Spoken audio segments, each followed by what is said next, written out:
Hello and welcome to this new lecture on React Native alternatives. While React Native is a popular choice for building mobile applications, there are several alternatives available to developers.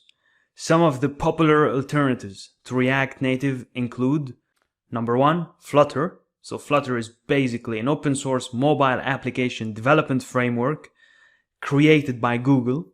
It uses the Dart programming language and allows developers to build high-performance, visually attractive mobile applications that run on both Android and iOS. Okay, number two, Xamarin. So Xamarin is a mobile application development platform that allows developers to build native mobile applications using C# and .NET.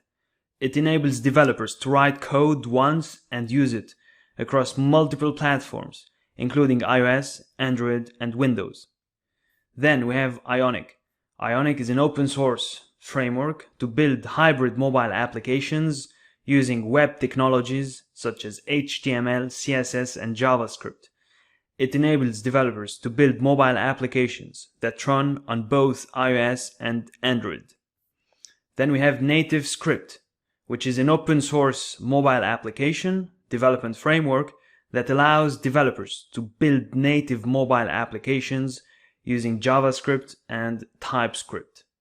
It enables developers to write code once and use it across multiple platforms, including iOS and Android. Each of these frameworks has its own strengths and weaknesses, and developers should carefully evaluate their requirements and goals before choosing a framework. Okay, so that's pretty much it for this lecture on React Native alternatives, and now on to the next one.